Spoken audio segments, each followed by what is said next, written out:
Hey, what up anyone is watching? This is View with Ice and I am back with a few more great anime that 2024 has to offer. I feel since my first spring 2024 video had more than 500 views, I should definitely make a part 2, but I actually have no choice but to make a part 2 because there are still a lot of great new anime out there to watch. Remember, I'm only focusing on anime that debuted in 2024, so you won't be seeing any already established anime making an appearance because what's the point? But please like and subscribe, and even if you don't like, subscribe because I try to regularly upload and that specific video you are looking for might just make an appearance sometime soon.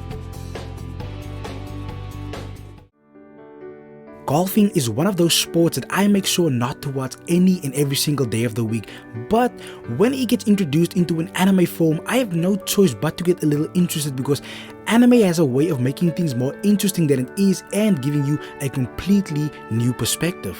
The series here follows Kazuyoshi Igarashi, a former professional golfer trying to move on from his life as he takes on a new job on a small island off the coast of Japan. On this island, he discovers a young girl named Tonbo who coincidentally has a talent for the sport that he loves, and she plays golf in a very unique way, so much so that she actually gets Igarashi to rediscover his love for the sport. I can tell you now that from an outside perspective, this does not seem like something exciting to watch, but it is really a wholesome anime and it reminds me a lot of Barakamon, which was a great anime, and I could really say the same for Hey Tonbo. Next up, we have our first isekai of this video. The story here is about an average mage who gets reincarnated as Lloyd, the 7th prince of a kingdom. Lloyd has always been highly interested in magic even in his past life, but in his former life he didn't have a great talent for magic, which was also the cause of his untimely death. But now, with being a royal, he has been blessed with a ridiculous amount of mana, and since Lloyd is the 7th prince of the kingdom, he is far from being next in line for the throne, so less eyes are on him compared to his siblings, and he can focus even more on learning and adapting his magic. And with having such an amazing amount of power and being so overly curious, our MC lands himself in a wide variety of interesting situations. From an isekai standpoint, this really isn't anything groundbreaking plot-wise, but as I always say, something doesn't have to be overly fantastical to be great to watch. As long as something is structured correctly, it can be entertaining, and that is exactly what I was reincarnated as a 7th prince so I can take my time perfecting my magical ability is. Next up we have, as a reincarnated aristocrat, I use my appraisal skill to rise in the world. We have another long titled anime, but it won't be long before this just might become your favorite new isekai to be released this season.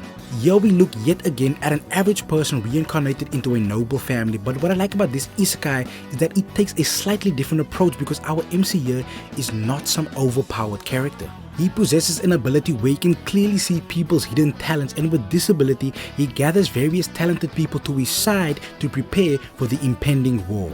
I wouldn't call this my highest recommendation, but I definitely feel it is something more than worthy of being placed in your watch list, and if you are an isekai enthusiast, this might be a slight breath of fresh air.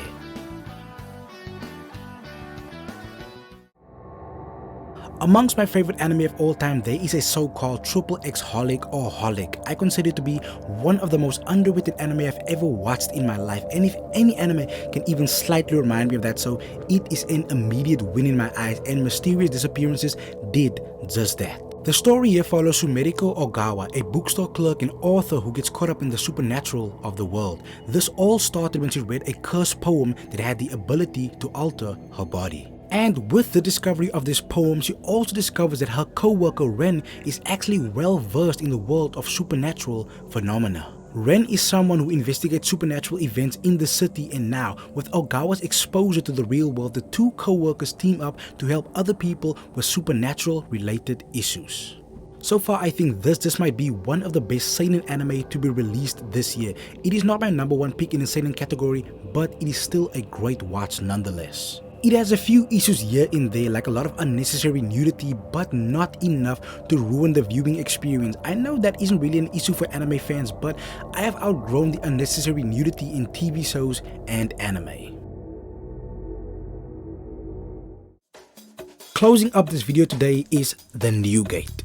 After being stuck in an online life or death game, the most skilled player finally defeats the final boss of the game, that player being our MC, Shin. After the defeat of the final boss, all of the other players are finally released from the game, but Shin does not get the privilege of escaping this virtual world. Instead, he wakes up 500 years later in the game, starting a new adventure.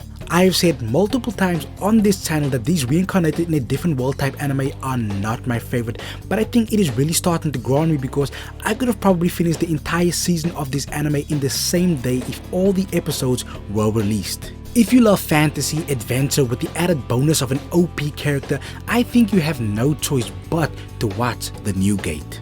But that is gonna be it for this video. I just want to say thank you for watching and please subscribe.